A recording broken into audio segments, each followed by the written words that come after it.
Good morning and welcome to a book launch livecast. I am Everett O'Keefe, and I've just got a great guy here today who's been working hard on his book, and you may know him already because he is a former professional hockey player, member of the NHL, Billy Huard.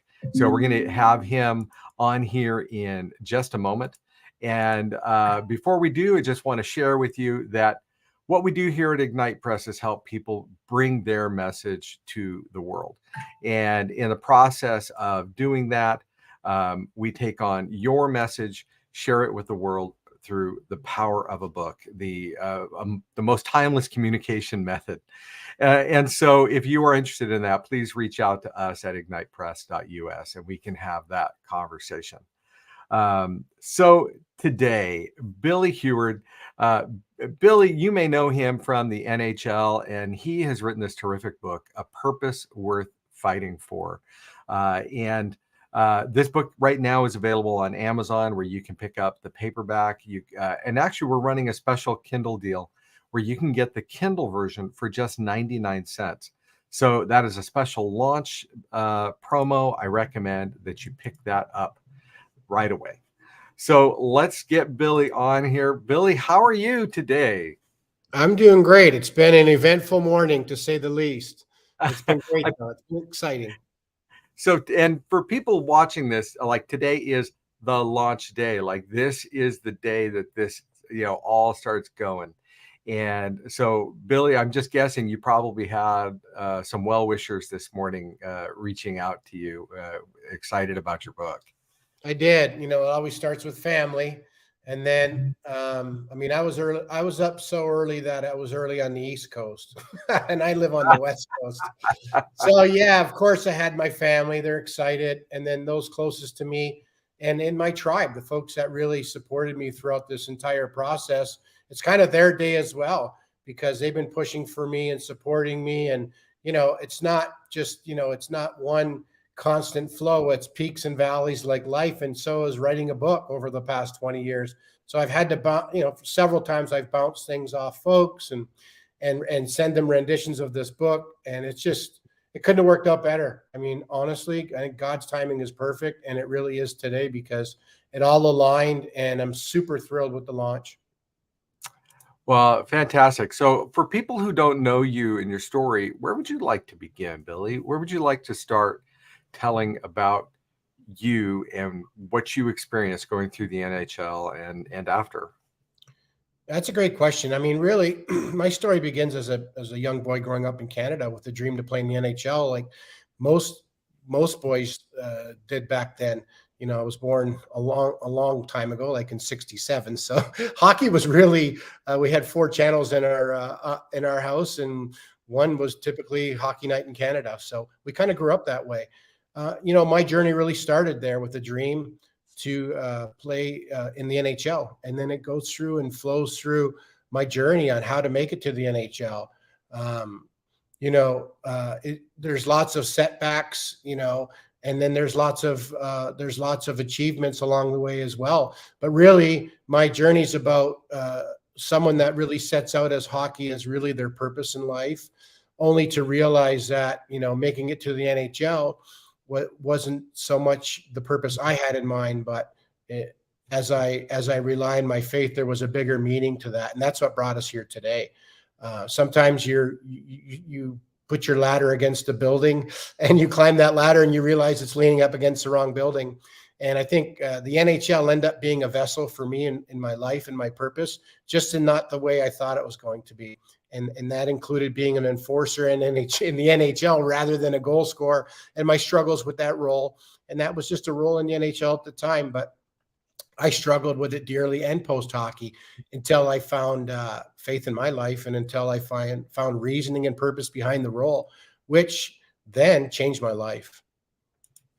Now, I want to get to that enforcer that you talked about, but before we do that, you grew up with hockey, and so few people, I mean, you had the dream of becoming a member of the NHL, but like so few people realize that dream, right? Just such a small percentage of people are able to play professional sport like hockey. Where was there a jumping off point? Was there a point where you're like, okay, every kid's got this dream, but I think I'm actually going to realize it? Like, where did that, was there a point where you realized that? I think when I went to junior A, when I went to Peterborough, I realized I had a chance. I went through my growth spurt and I started putting some good numbers up, and I was starting to get recognized by professional hockey teams, NHL teams. I think then I realized I had a shot. And then on being undrafted, and what I talk about in the book and how I went down to the draft floor, how I even wrote letters to Peterborough Petes and all the major A teams, those obstacles, somehow I just had, I kept talking to my dad, like, this is meant to be. And my dad always kept saying, you know, this is going to happen. You just got to keep pushing forward. So we knew that it was going to happen. I would probably say when, like my third year in the minors, believe it or not, when you see so many players get called up to the NHL that were drafted and I was undrafted, and you realize you were a better hockey player than them, then I knew that it's only going to be a matter of time. And then thankful for the NHL, they had expansion. And when Ottawa came in, I got my break and I took full advantage of it, and I never looked back. All right. And tell us about what it means to be an enforcer in the NHL. Sure. NHL enforcer back in those days really was, you had in the American Hockey League, which is a AAA level, you had 10 forwards. So you really couldn't have you didn't have a fourth line. You have 3 lines and 1 extra. So you really couldn't have a player that was a liability. When you went to the NHL, they had 3 lines plus an extra line, which is really the line where the enforcers were. So for so many years in hockey, everybody kind of fought their own battles for the most part. And most fights were kind of spontaneous. But for a 20, 25 year span, for whatever reason, the league really turned to intimidation, which was all part of it at that time. So GMs would bring on players that weren't necessarily great hockey players, but they could definitely change the momentum of a hockey game. And that's kind of the trend that took place. So it was unfortunate, but when you're in a sport where you have the absolute greatest players in the world, Russia, Czechoslovakia, Finland, Sweden, you name it, playing at that level, there's only so many positions to fill those first 3 lines. So that fourth line was really to fill that position, fill those 3 positions with tough players that can change the momentum of a game, and or allow the players that are really highly skilled more room to do what they do on the ice. So at any given point, if you're in a game, and we would play we would get limited ice time, but any point in the game, if the opposition team went up 2 goals, my role as an enforcer was really to go out there and change the momentum of the game, and vice versa. So as an enforcer, you were kind of in a lose-lose. You wanted the game to stay close, because more times than not, you knew the enforcers on the other team. And not only that, most of us were friends. You know, we played at different leagues or even with each other at some point in the minors or junior. So, but like I said, we signed up for it. It was part of the sport. The sport has changed now, where fighting's more spontaneous. The game's so fast. I do believe fighting should still remain in the NHL for sure, but not at the level that we had it before. It was out of control. And a lot of players, myself included, enforcers, went through some mental battles dealing with that. So it was more the anticipation of the fight than it was the fight. Most fighters will tell you that, but not all fighters went through it. There are some fighters that enjoyed playing that role. So, but this book is really truly about my story.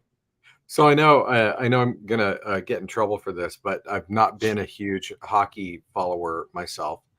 And you grow up in California, there's limited, not the same level of opportunity to go play hockey or attend hockey, especially here in Central California where I live. But as an enforcer, was it your job to basically take people out?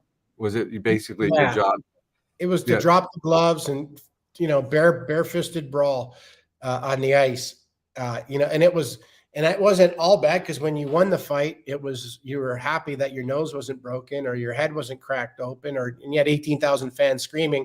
But the thrill ended pretty quick. I mean, you go to the penalty box, and that night you're in your hotel, now you're gearing up for the next fight. Especially if the player that you're playing the next night, you didn't fare so good about him with the fight with him the last time. So there was constantly mental struggle. I mean, we'd get our schedule. Sometimes the NHL schedule would come out just towards the end of the summer, and I'd already start circling the teams that we were playing, knowing those tough guys. So it took its toll. So it's interesting. While other members of the team perhaps are preparing, their game plan and stuff like that, you're preparing for a fight. You're Yeah. like a boxer, and the enforcers on the other team, and you're squaring up for the boxing match that's going to happen. Yeah, you really have to build up. I mean, when you think about it, you're not truly fighting your fight. You have to build up the courage and the anticipation and get yourself mentally prepared for it. Because if you're not, you're going to lose your edge. So yeah, you would prepare for it. You kind of knew there were one or two guys that you were going to fight, but it was a struggle and then sometimes if you weren't playing, you'd prepare all day for that fight. And some coaches wouldn't tell you till after the pregame warmup if you're in or out. So you had to live with that during the day. Your roommate's sleeping because that's not his job, but it is your job. So, the whole game day regiment was completely different for me than it was Mike Modano or Joe Sakic or, all these Hall of Fame all-star players. It was totally different, and don't get me wrong, they had their own pressures. And they had a lot of pressure on them to put the puck in the net, and they were making big dollars. So they had their own stress. But I do believe that when it came to that role, I don't think anybody went through what fighters went through. And you have to remember, we didn't grow up wanting to be UFC fighters or boxers, and there's nothing. I love those sports. But those guys grow up wanting to do that, and that's not really a team sport. Ours is a team sport. We all grew up wanting to score the winning goal. So most of us, not all of us, some of the players that made it or they signed as fighters weren't great hockey players. They were a liability on the ice. And that kind of drove me crazy because they probably shouldn't have been in the NHL, but they were there because they could do one thing. So that's completely changed now. The NHL is full. Anybody that can handle themselves on the ice, they're really not even considered an enforcer. They're just big, strong power forwards. They can manage that side of the business as well, which is how the game will probably continue to play out. Yeah, it's astounding to me to think of the mental things that you would go through in preparation for the game, and then, like you said, and sometimes to find you've been scratched before after you've warmed up and prepared and had. I mean, I would have crazy anxiety waiting for a game like that, and that'd be pretty brutal. Now, tell me how that carried in to private life, if you don't mind. Like, did that? Yeah, that's what the book's lead about. Across into private life, either during your NHL career or after? Yeah, I mean, during my NHL career, I mean, and I talk about that in the book. It's hard to turn it off. It's kind of like a character role, and some of these character actors, and they're like, man, they're completely different, or it changed them. They're in that span of making that movie. Nobody could talk to them. They went through depression, anxiety. Some of the amazing character actors, and it's the same in sports. And I think it's the same when you have soldiers. I think PTSD and things like that set in. I mean, when you're thinking, let's face it, what you think about the most controls you. So it's hard to turn that off. If I'm thinking about a fight on Thursday night in Detroit, it's hard to play with my kids on Tuesday and Wednesday and act like nothing's happening and everything's honky-dory. It's hard not to be stressful or to get in arguments with your spouse. There's so many things, and then there's so many triggers, and then it doesn't get better. Year after year, what happened to me in my story is I became getting more numb and numb and numb. I became harder. When I was towards the end of my career, I really, really I went from fearful to really wanting to hurt guys in a bad way. I really, I took an onus on that. Like, if you're going to challenge me, you're not going to get up from this fight. So that my heart really had gotten hardened over those years, unfortunately. And like I said, others may not, but for me, I couldn't turn it off. So what I did was I would drink beer and I would go out with the guys. All the hockey players did it at that level anyways during those days. But I would go to another extreme. I would take it to another level because I was just drowning that pain and I just wanted it to go away. I did not want to think about 3 months from now when I have to fight a guy in St. Louis that I knocked out in Dallas, and I know the buzz, it's in the papers, I'm coming to town. That was just too much for me. And don't forget, I wasn't a believer and didn't have any faith. So, when you're dealing with trying to deal with issues like that, you have to understand, when self-help and things like that are only good with things that you can control. Well, 75 to 85% of our life, you can't control everything else. So I couldn't control what was happening in my mind. I couldn't control what was happening on the ice. I didn't understand it. It wasn't until I retired and found a purpose worth fighting for is when I found faith, because I'm like, now I get it. So if I would have had faith, I would have had a better understanding of my role. I would have probably embraced my role because there was more purpose for that role. And that's how I see it. I truly believe that. I think, when you get to a dead end in life or in hockey, in my role, like I did, you can't help yourself. There's no way you can do it. It's almost impossible because you're not in control of that. So that's where faith intercepted and said, hey, I got this. And here's the reason why. And ever since then, it's been my purpose to write this book, the blogs, the website, to share that with everybody. And like I said, I'm not some beat your head over the Bible, beat your head over wherever they're called type of guys. I'm just a hockey player that understood that when faith intercepted in my life, it changed my life completely, 100%. And it gave me the strength and the courage to talk about this, because we're always best positioned, talking to folks who we once were. And that's really my avatar with this book. Or if you're going through troubles, if you're having struggles and you really don't know what your purpose is, and you've tried it all the self-help, I'm here to tell you there is help. You just can't get to it by yourself. Wow. All right. So I got to tell you, I'm listening to you, and even in your language, you're talking about you were preparing not for a game, but you prepare for a fight. I've got a fight Thursday night. Not I've got a game Thursday night. I've got a fight Thursday night. And I'm pretty sure the other guys on the team were saying I've got a game Thursday night. Right. I never thought of that, but you're right. Yeah. But I hear it. You've said it. Oh, you've said it multiple times, like just as if you were a boxer or a UFC fighter and that type of thing. And that's very interesting about not being brought up with the goal of being a UFC fighter, right? It was to be a player. But I want to get into I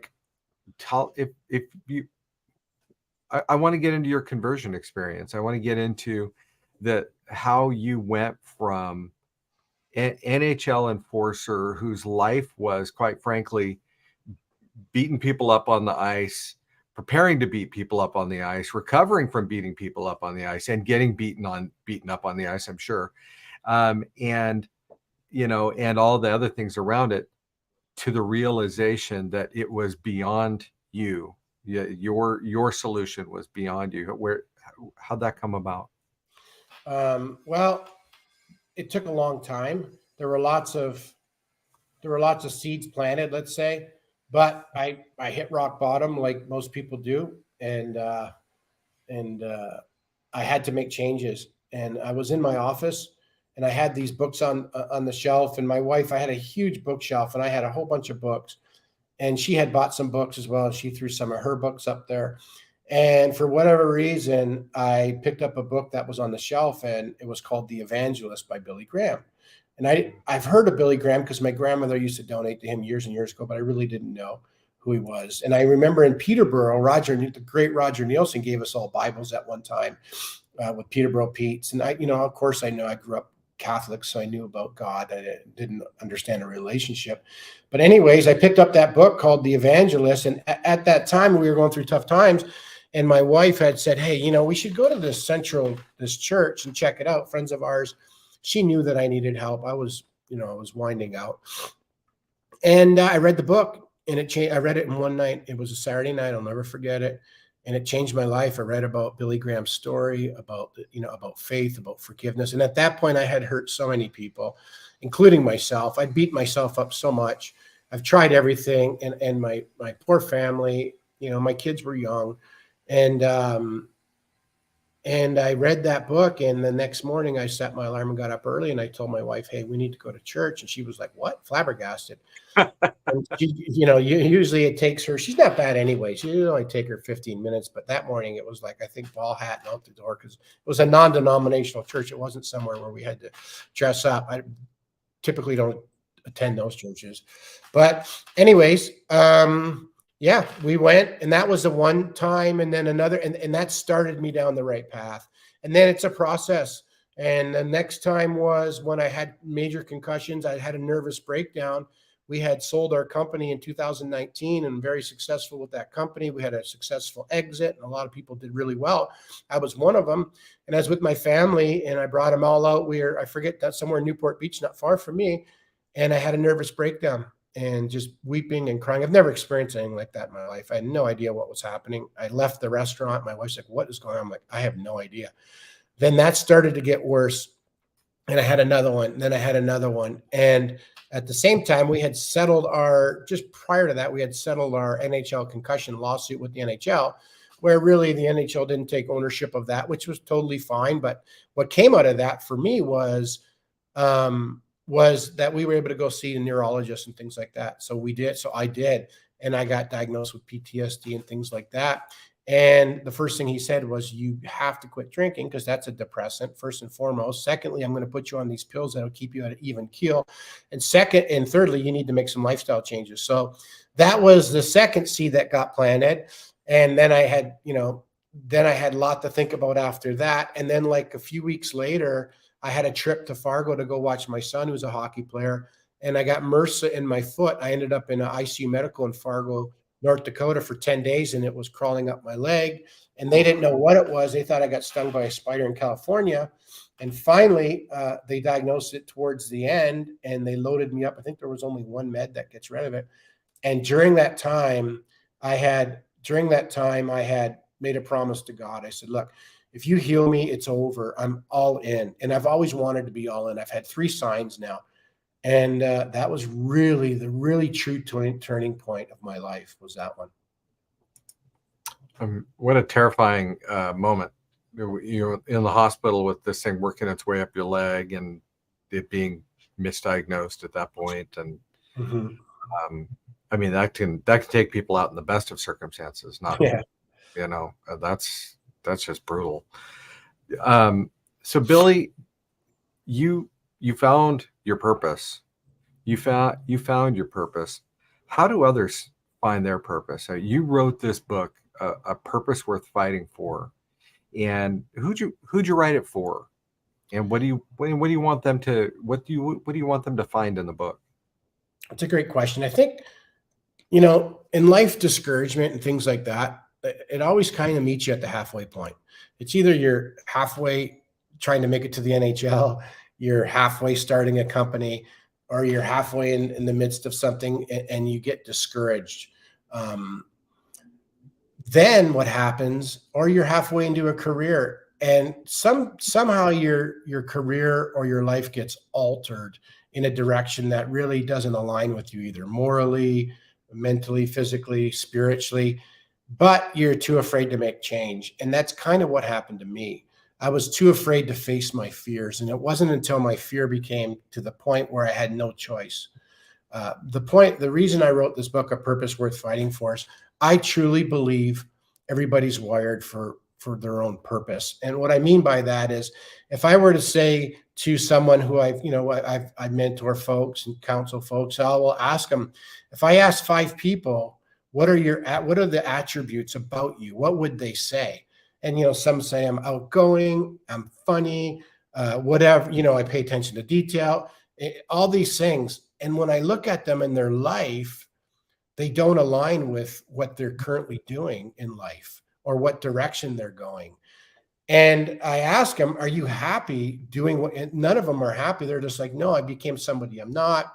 And the problem is, a lot of them get caught. They're making money. They're in corporate America. They have mortgage payments. They have car payments, but they're not happy at all. And it's obvious, because what are they doing? They're doing what I did. They're planning road trips. They're not the same person they are on the road as they are at home in business. They're, hurt people. They're, you know, they're folks that there's collateral damage with your kids and your wife and things like that because you're not happy, or they're hanging on to a past where they haven't forgiven. So for me, I truly believe that you have to seek something higher than yourself. And you know, for me, I'm a Christian, and it's God and it's faith. And then, you know, I do holistic healing and lifestyle changes. And those are all things that have to happen. But first and foremost, you have to look in the mirror and say, am I happy? Or am I not happy, and why? You have to deal with those problems first. You have to deal with that struggle. What is my purpose in life? What, you know, I'm really enjoy this. And I'm not saying that everybody's occupation or whatever they do for a living is their purpose. That's not why I'm saying, because I truly believe a lot of people are working. It's not really their purpose, what they're going, but that job is allowing them to live their purpose where they are equally yoked with who they want to be. And they're raising their family and their kids. And that money from that job is allowing them vacation, 401k, healthcare. So I'm not one of those guys that, well, you have to go to work with what I'm saying is that deep down, you have to be the same person at work as you do, you know, at home and in your life. And in doing that, you have to be happy. So, you know, like I've said before, you can't, 90% of the things are out of your control. So if you're trying to fix things, most of these things that you're going through in life, you can't fix yourself. You've tried, and look where you are. You know, you constantly go back to the same place. And I know that because I did the same. I'd go to church on every Sunday or every other Sunday when we were going, and I'd always have that one foot that wasn't in. And it wasn't until I took a leap of faith, which faith is believing without seeing, and I did, my life changed, and it changed considerably. And I don't talk about it. I truly believe the way I live my life is a reflection of who I've become. I don't have to tell anybody that I'm a believer or a Christian or any of that. I just live my life for the love of others. That's the other thing. If you're constantly looking at yourself, you're constantly just beating yourself up. You know, once you start turning your direction towards others and helping others, it's amazing the load that gets off your shoulders. So it's a long-winded answer, Everett, but it's a little complex because I just truly believe that everybody has a purpose worth fighting for.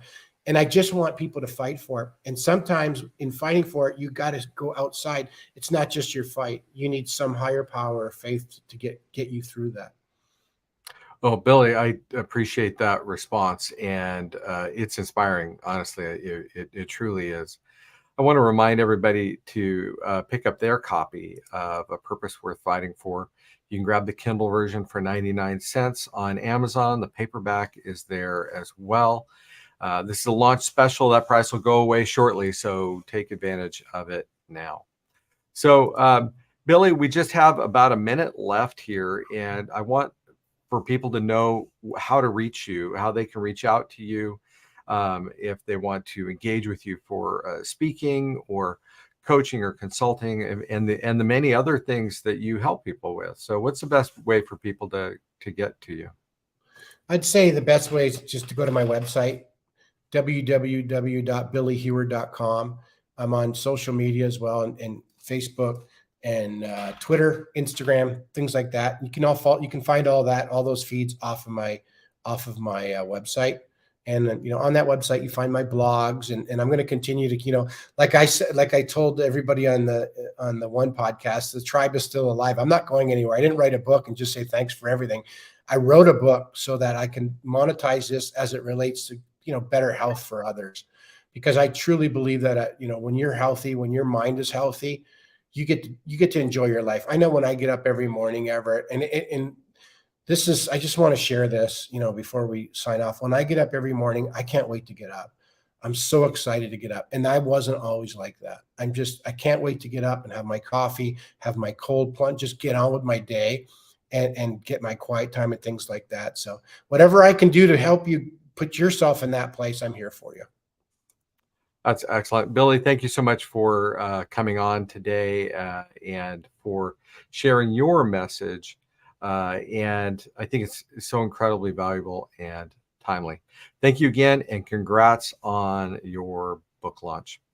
So with that, thank you so much, Billy. With that, we will sign off. Thank you so much for joining us on this book launch livecast.